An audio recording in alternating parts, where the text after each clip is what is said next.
Ingrid Hernandez is an amazing artist. She does a lot of things, and sometimes I don't know where she gets the energy.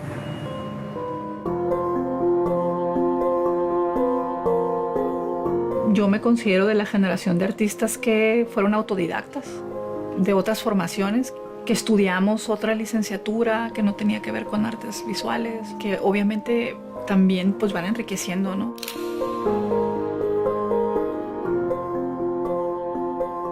Soy de la generación de algunos que ya tienen una carrera ahorita de 15 años, de 20 años, ¿no? Y que seguimos siendo una generación joven, ¿no?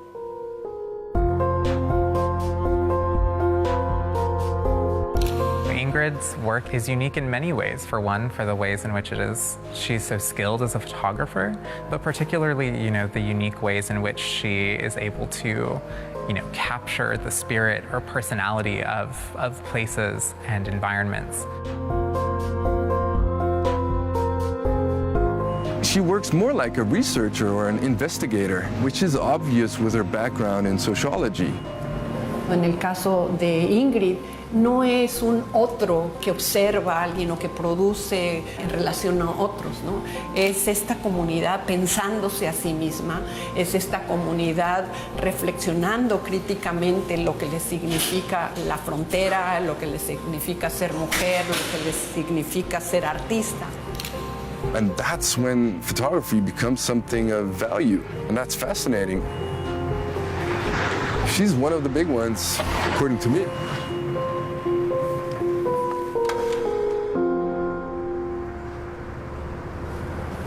En la frontera, el lado mexicano es el otro. Es el que tiene que adaptarse al poderoso. En un lado tenemos una sociedad de consumo, una sociedad del desperdicio.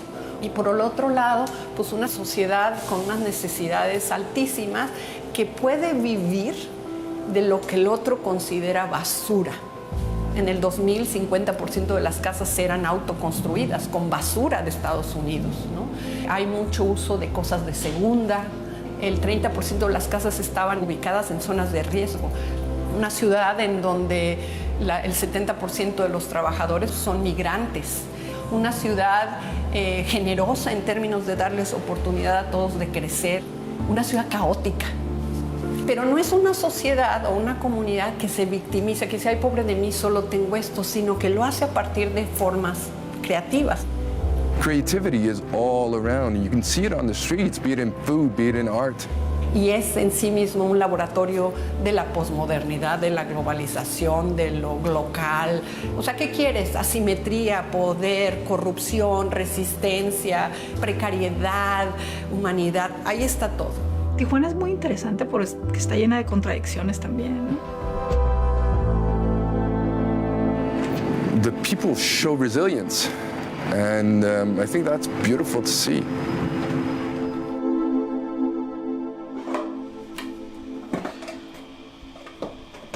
Yo creo que todas las migraciones transforman, o sea, todos los movimientos transforman.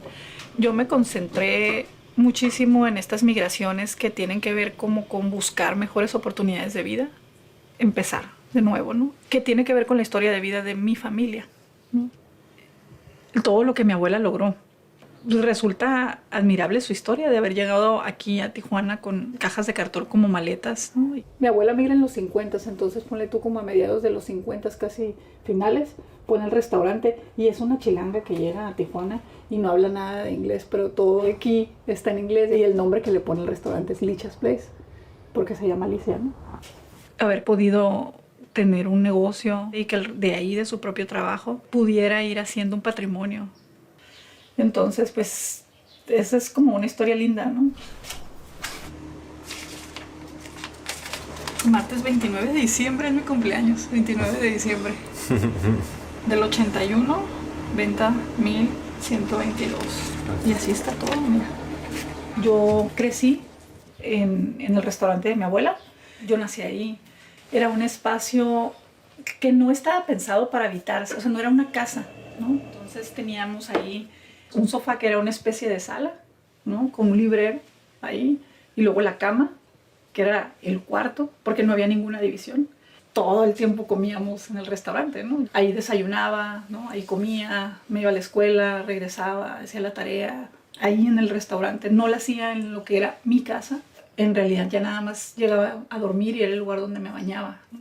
Yo recuerdo que de pequeña me encantaba ir a hacer lo mismo que hago ahora con mi trabajo, ¿no? Me encantaba meterme a las casas de todos. Me impresionaba mucho ver que había otras casas tan diferentes a la mía. Tenían una estructura distinta, ¿no? O sea, eso en mi trabajo está como muy presente porque todo el tiempo hablo de eso en las fotografías que hago. Pensar que hay esta relación de cómo crecí yo en este lugar, que era muy atípico. Tener un espacio privado dentro de un espacio público es como una forma de relacionarte con los espacios distintos y de ver los espacios diferentes, ¿no?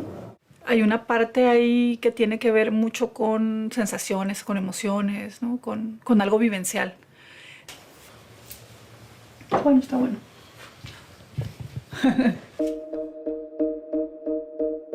Yo había pensado toda mi vida que iba a ser investigadora, doctora en ciencias sociales y que me iba a dedicar a escribir libros.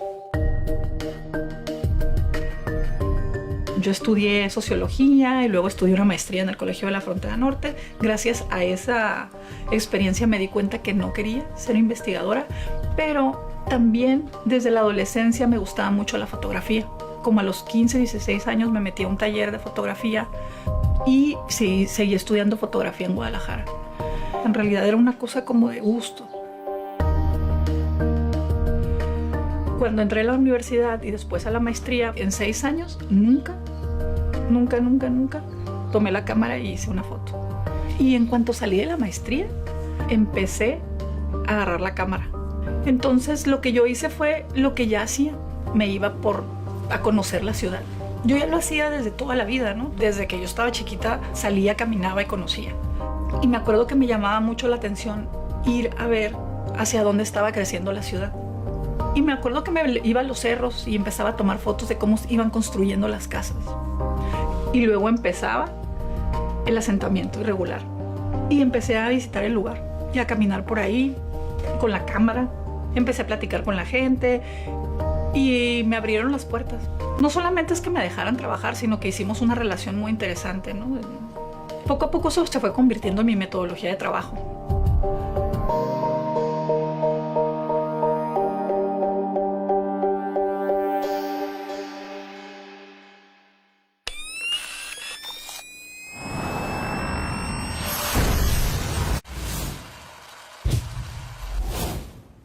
Ya estando ahí observando, uno empieza a hacer como relaciones y lo que veía es que pues en realidad cada casa era una casa totalmente distinta a la otra.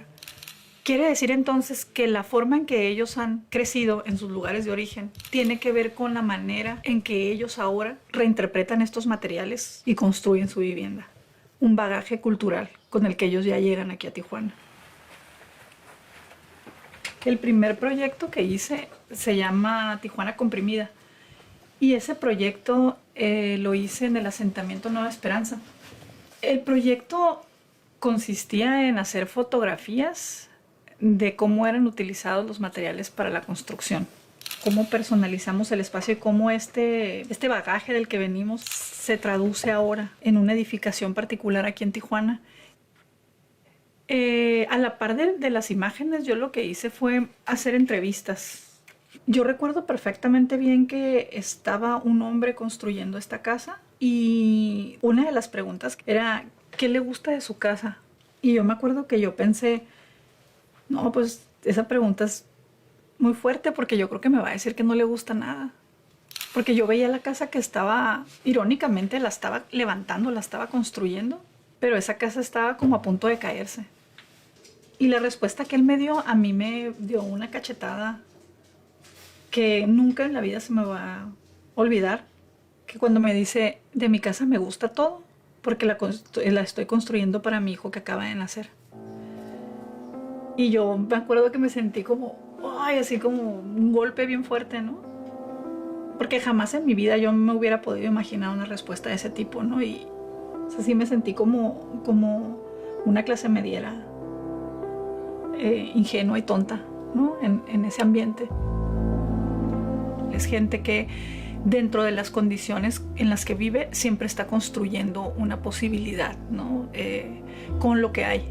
Son casas hechas prácticamente de desechos, de detritus, de cosas que además no tendrían que ser utilizadas para construcción. Son también reapropiadas, ¿no? Recontextualizadas, como transformaciones del espacio o usos del espacio también, que te hablan de sueños, ¿no? De anhelos, el deseo de tener algo mejor.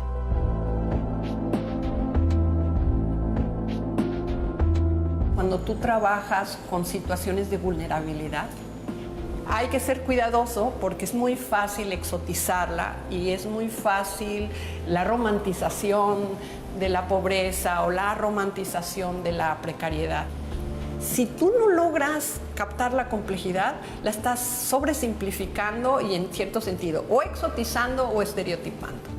He tratado mucho de alejarme de la pobreza o la escasez o la precariedad como una condición de la cual cualquiera tendría que sentir lástima, compasión, ¿no?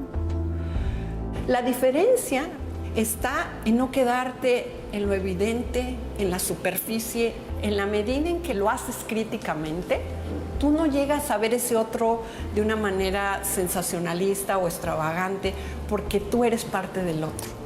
Y en el caso de Ingrid es interesante porque siempre hay una conexión y eso para mí es el elemento fundamental.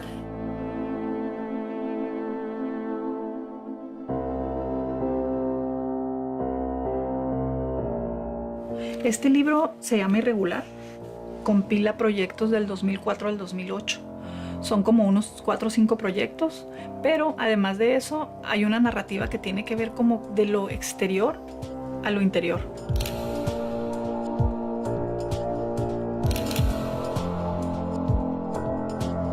Prácticamente cuando empecé a hacer trabajo, pues empecé a hacer trabajo del exterior.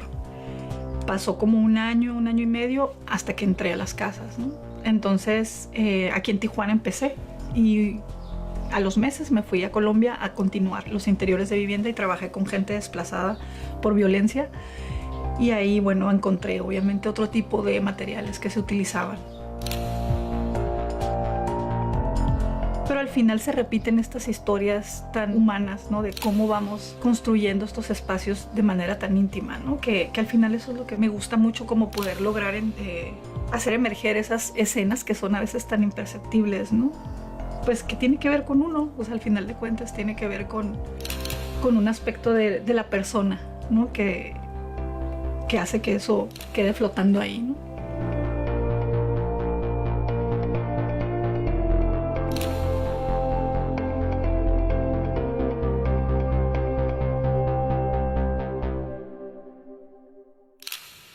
Los artistas trabajamos con nuestra propia experiencia, ¿no?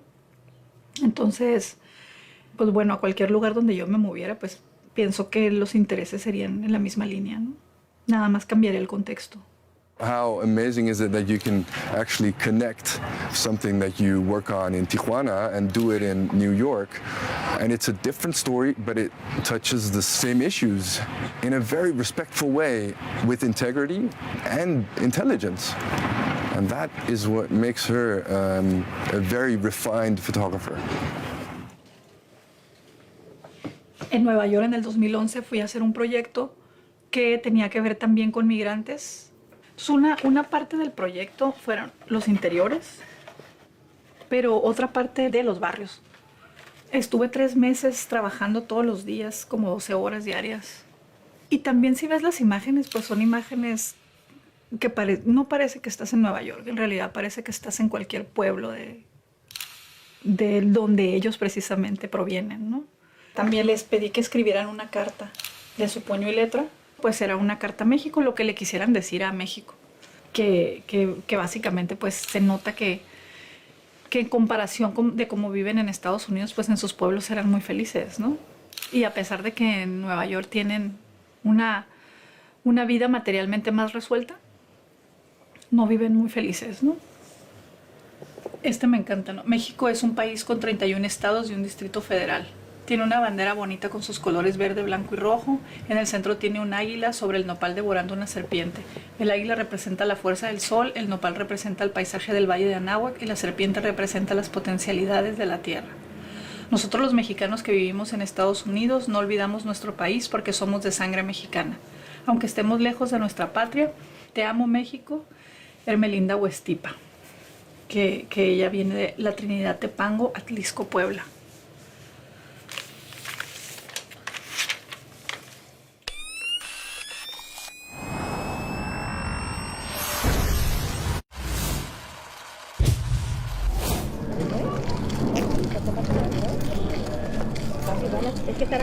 Ya deja de chatear, Vicky. Hola, Ingrid. Hola. Bienvenida. Felicidades por tu nieta. Oh, gracias. Pasen. Pasen. Cada que vengo ya está diferente tu casa. Bendito Dios, nos ha costado trabajo salir adelante, pero ahí la llevamos. Y ahora con mi nieta en casa. ¡Ay, Ingrid! Te tengo esa noticia buena. Sí. Qué bonito. Viste crecer a mi hija de 3 años y ahora te toca ver a mi nieta. Tanto tiempo, Ingrid. Yo te conocí porque estaba platicando con el maestro Nacho.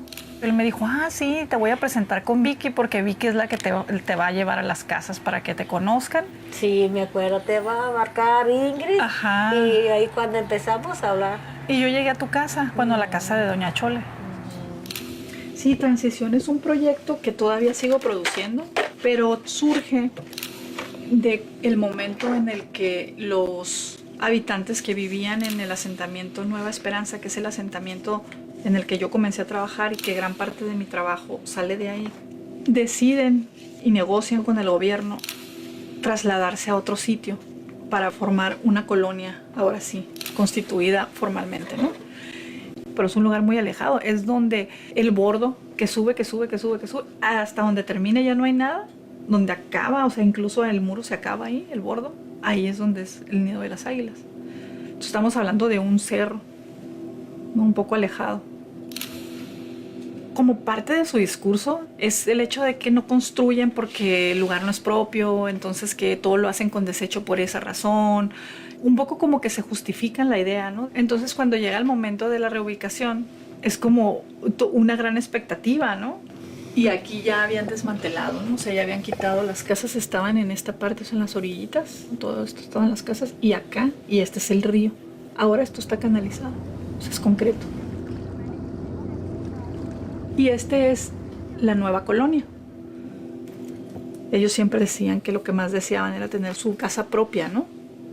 Y yo cuando voy al lugar y veo eso, pues me impresiona demasiado, ¿no? Porque pues desmantelan todas las viviendas y se trasladan con su material a este nuevo terreno. Esta es la colonia Margarita Morán. Cómo las casas seguían siendo iguales. Simplemente ahora el terreno era de ellos, ¿no? Aquí puedes ver, la casa está hecha con puertas de garage, ¿no? No tomo la foto y me voy. O sea, yo tomo la foto y la foto ya es el resultado de un proceso de conexión, de respeto, de conocer quiénes son y de que ellos confíen en mí. En el asentamiento Nueva Esperanza comencé en el 2003 hasta ahorita, 15 años. Pero me gustó mucho poder haber sido testigo del momento en el que se da esa reubicación.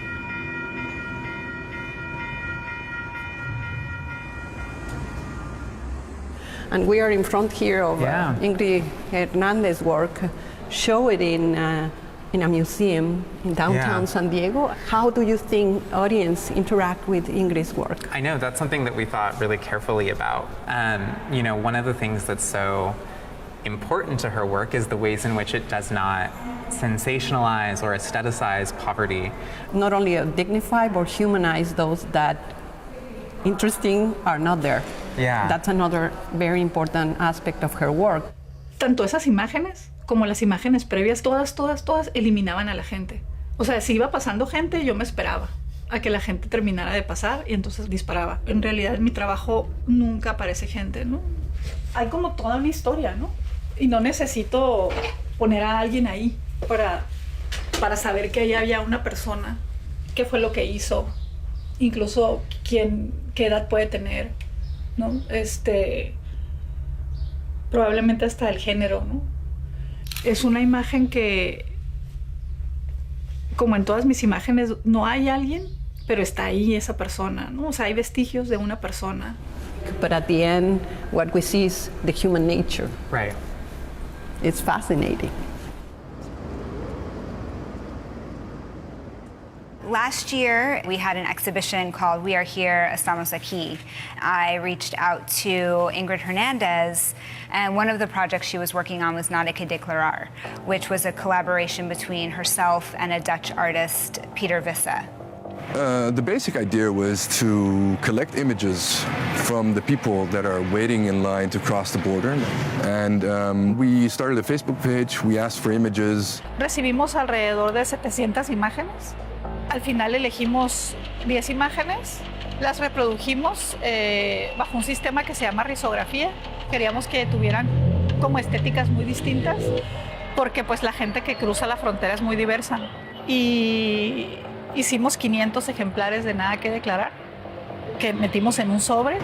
So the envelope itself has a design on it that says Nada que Declarar, which of course is not only the words you say when you cross the border to get through faster, but also it has political, relevance, and that's why we actually named it Nada que Declarar as well. Y los entregábamos a la gente que estaba haciendo fila, tanto aquí en los autos, como también allá más adelante, caminando. They came to the gallery and they did a whole site visit, and they really thought about the space. So it really kind of became this whole site-specific installation. Y utilizábamos entonces columnas, paredes de los espacios donde nos invitaban a exhibir. And those things became huge pieces of 3 by 3 meters, and you get this massive piece on the wall. Became impressive work.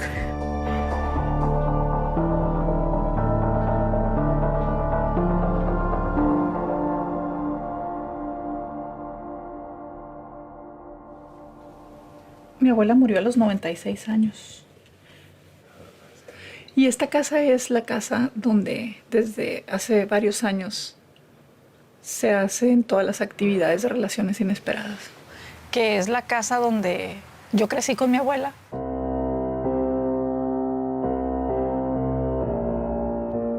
Hay un autor que se llama Arjano Appadurai que dice que hay sociedades con mayor o menor capacidad para aspirar. Y si hay un ejemplo en el mundo de una sociedad con una capacidad para aspirar es Tijuana. En ese sentido, Ingrid también es un buen ejemplo de esto. Nos hemos concentrado en desarrollar programas. Además de eso, pues hay charlas, talleres, exhibiciones y son 6 años ya de operar de manera independiente. La habitación de mi abuela pues se quedó como una habitación porque la idea también es desarrollar residencias artísticas y que habiten esa casa.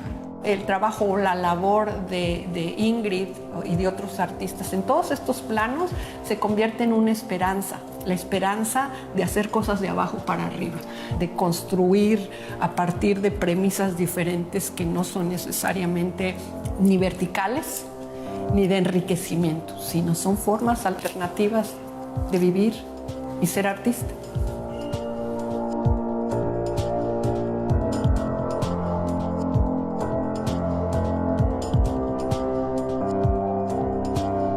La mamá de mi abuela, o sea, mi bisabuela, tenía en la Ciudad de México una pulquería. Es el nombre más hermoso que haya escuchado yo para un lugar como ese. Y me hace mucho sentido ese nombre ahora. Se llamaba Voy Más a Mí. Y el proyecto que estoy haciendo yo actualmente es un proyecto en el que hago una reflexión acerca de que todos estos lugares que yo he retratado, en realidad, siempre me han parecido demasiado familiares. Es decir, no me siento tan ajena en esos espacios, ¿no? A pesar de que yo no haya crecido en un asentamiento irregular o que yo no tenga las mismas condiciones socioeconómicas que la gente tiene en estos sitios, yo sentía siempre una familiaridad con esos espacios. hay cosas que yo puedo como vincular de mi propia casa en sí con estos espacios. Y el nuevo proyecto se llama Paisajes Afectivos. Es pues ya no salir a retratar a otras familias, sino retratar las casas de mi propia familia, ¿no? Uno, al final de cuentas, pues también cuando produce lo que va haciendo es profundizando en su propio ser, ¿no? Entonces, pues de alguna forma sí voy más a mí con este proyecto.